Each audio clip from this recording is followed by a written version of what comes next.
Shalom, salam sejahtera bagimu Amanginang dan keluarga. Terimalah salam dari saya, salam Minggu Advent yang keempat. Kita berdoa. Damai sejahtera Allah yang melampaui segala akal, memelihara hati dan pikiranmu dalam Kristus Yesus Tuhan kita. Amin. Saudaraku yang terkasih, sabda Tuhan di minggu hari ini tertulis di 2 Samuel pasal 7 ayat 1 sampai 16. Dengarlah sabda Tuhan.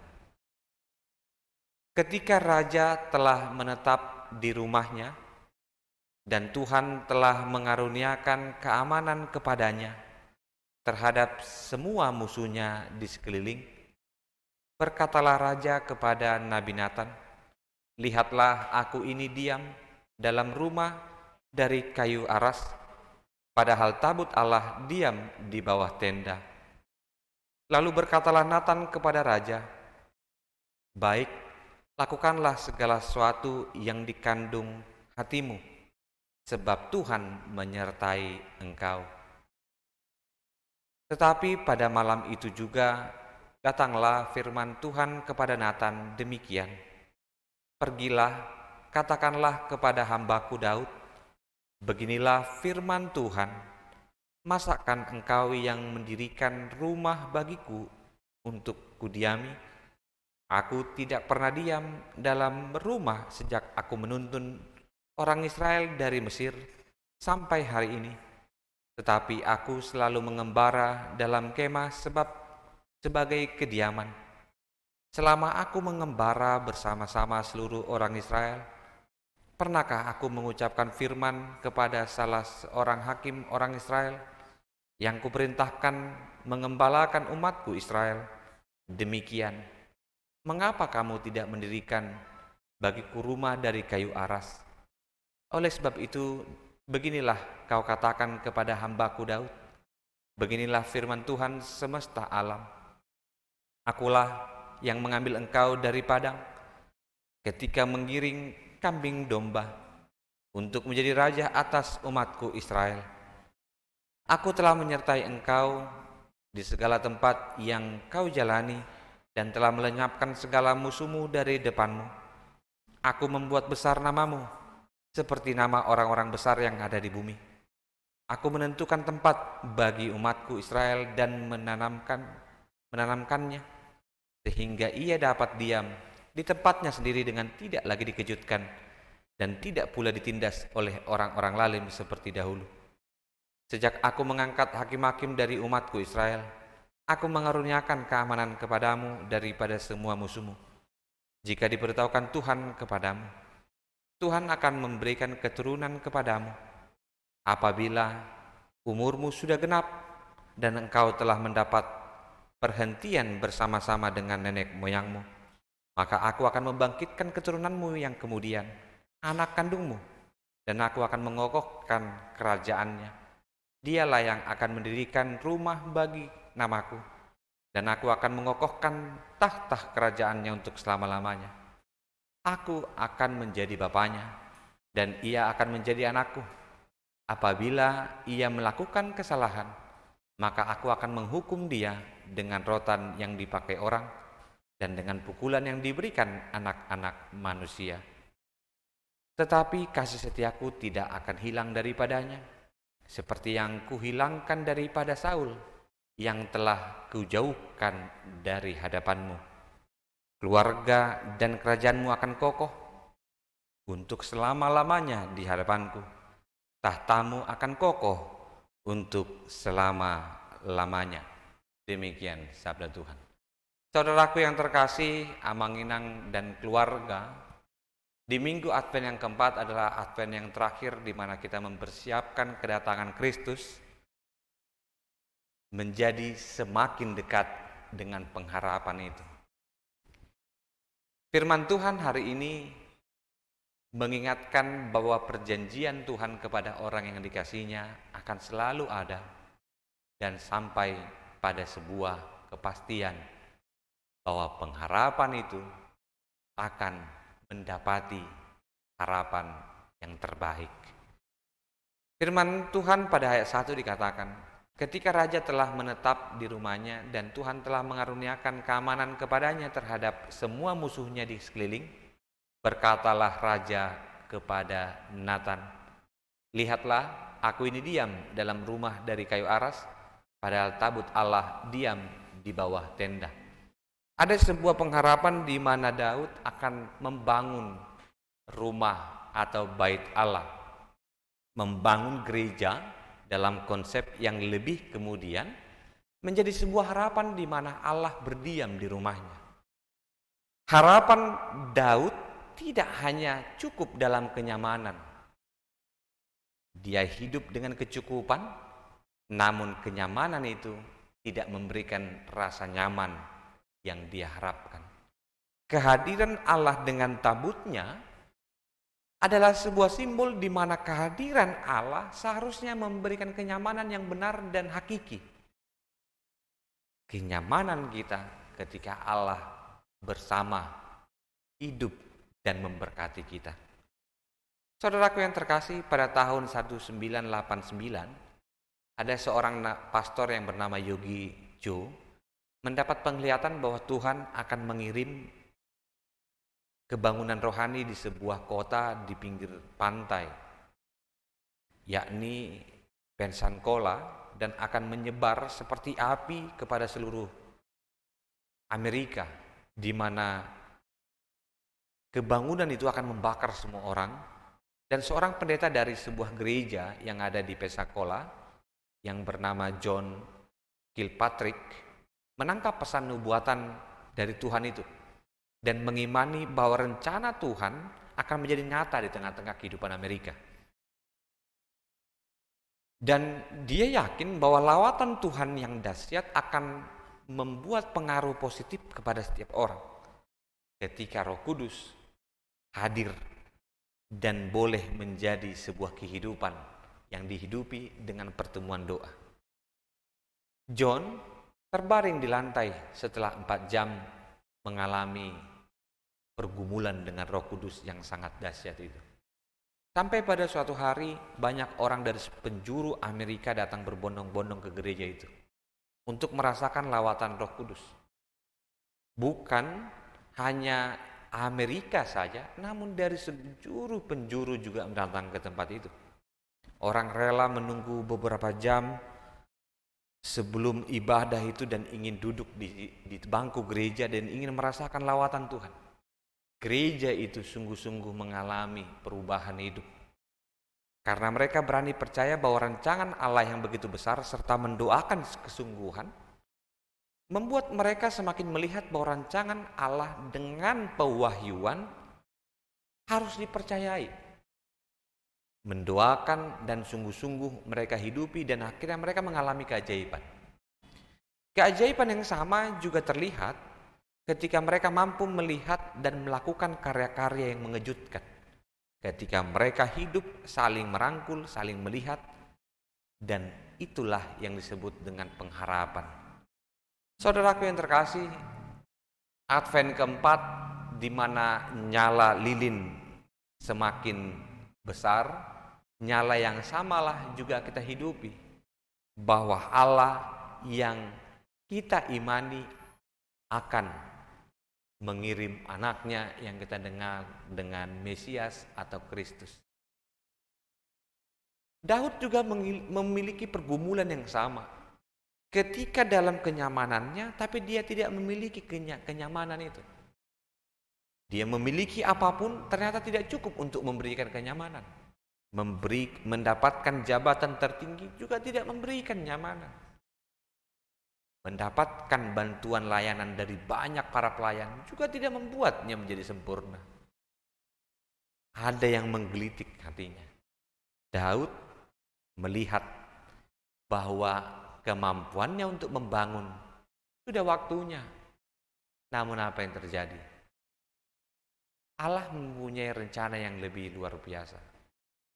Allah tak menginginkan Daud untuk membangun itu. Allah mempersiapkan yang lebih baik darinya. Yang dipersiapkannya adalah keturunan Daud dari anak kandungnya Yang kita kenal dengan Salomo ternyata menjadi orang yang besar untuk dipersiapkan Allah untuk menjadi berkat dalam bentuk universal kehidupan. Semua orang semakin mengenal kebaikan Allah dari apa yang sudah dijanjikan. Janji Allah tak pernah berubah kepada Daud. Hanya janji perubahan bukan waktunya Daud, namun waktunya Salomo atau keturunannya. Saudaraku yang terkasih, ketetapan hati dan pernyataan janji bagi Daud dan keturunannya yang diwakilkan oleh Nabi Nathan untuk menyampaikan kekokohan bahwa kerajaan Daud dan kerajaan di mana dia memerintah atas Israel tidak notabene menjadi sebuah ketetapan untuk sesuai dengan rencana Allah. Allah memiliki perencanaan yang lebih berbeda dari dia. Namun ada janji Allah kepadanya bahwa kerajaan Daud akan ditetapkan menjadi kerajaan besar pada waktunya. Pendirian bait Allah tetap akan dilangsungkan. Dan kerajaan Allah itu akan memiliki dasar bahwa pemerintahan yang berjalan adalah pemerintahan Allah semata. Saudaraku yang terkasih, apa yang boleh kita lihat dari firman Tuhan ini? Yang pertama, kenyamanan adalah sesuatu yang dicari oleh manusia, bukan? Kenyamanan dicari dengan pendekatan yang boleh kita sesuaikan. Pendekatan dari sisi ekonomi. Bahwa orang akan mencoba menutup apapun untuk mencari yang namanya ekonomi. Mencari keuntungan sebesar-besarnya menjadi bagian dari bisnis. Mencari keunggulan dari apa yang dikerjakannya menjadi keunggulan dalam jabatan. Keunggulan dalam jabatan juga ditentukan dengan karya yang berbeda. Namun ketika Allah mengatakan bahwa kerajaannya akan tetap, siapapun yang berasal dari Allah tidak akan mampu diambil oleh siapapun.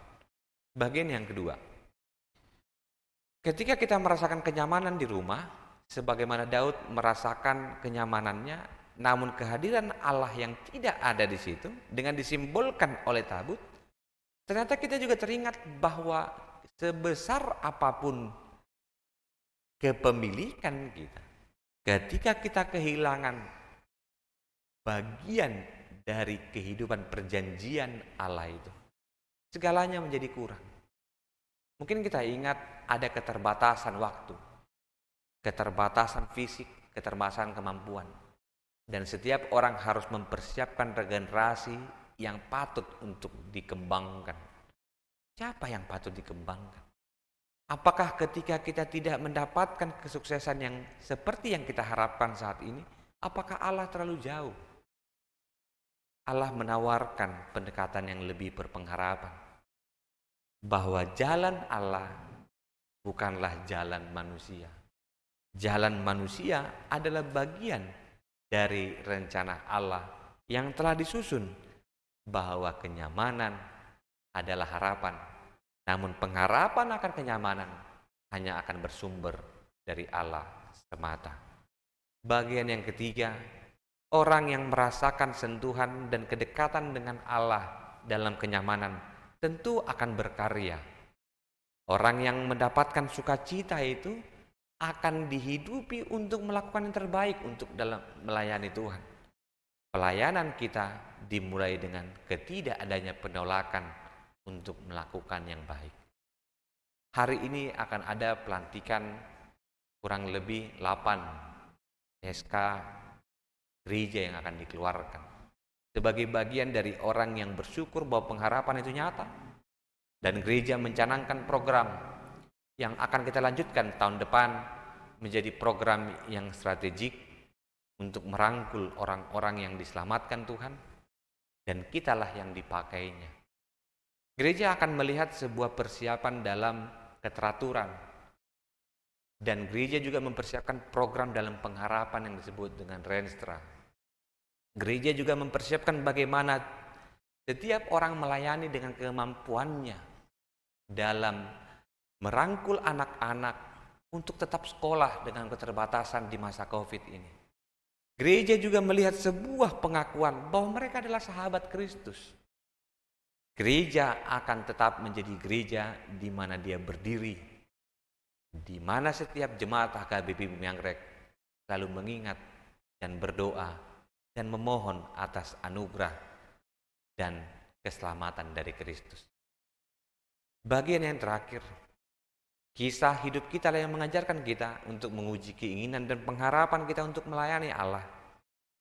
Bahwa hamba yang melayani adalah hamba yang ingin merendahkan dirinya dan tak akan mengatakan, Tuhan, rencanamu bukan rencanaku, namun mengatakan sebaliknya, rancangan Tuhan adalah rancangan terbaik, di mana Tuhan memperkokoh keluargaku hari ini, memperkokoh keluargaku esok, dan menjadi keluarga pinopar natar pasu-pasu.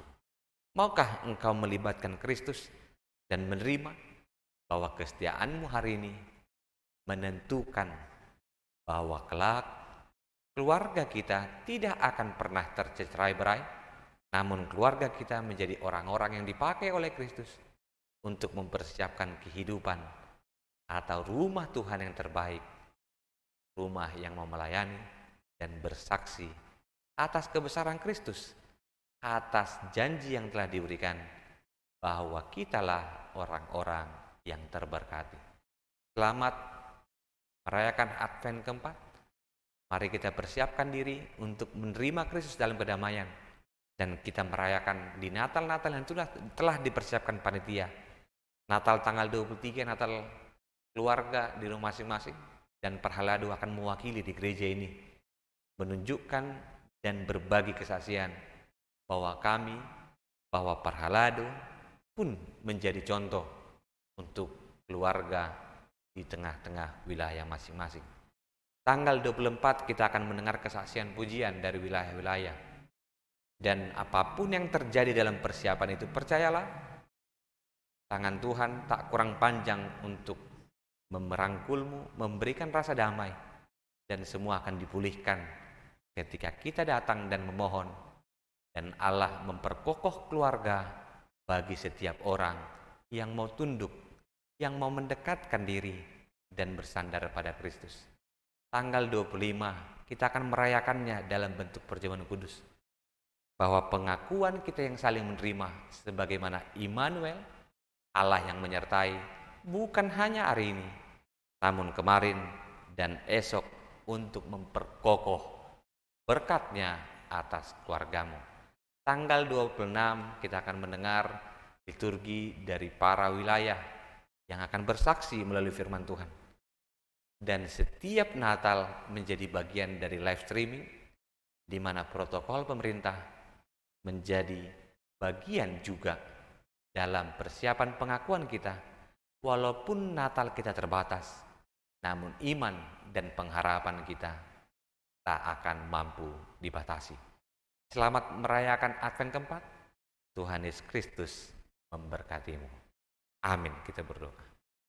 Tuhan Yesus Kristus, kami mengucap syukur jika hari ini kami mengingat kembali bahwa pengharapan kami yang terbatas, kami tak memiliki apapun untuk diandalkan, namun kami mempunyai Allah yang luar biasa tanpa batas. Terpujilah Kristus yang memberikan kami kenyamanan. Biarlah kenyamanan bersama Kristus menjadi kenyamanan yang memberi rasa damai, sukacita, dan damai sejahtera. Dalam Kristus Yesus kami berdoa. Amin.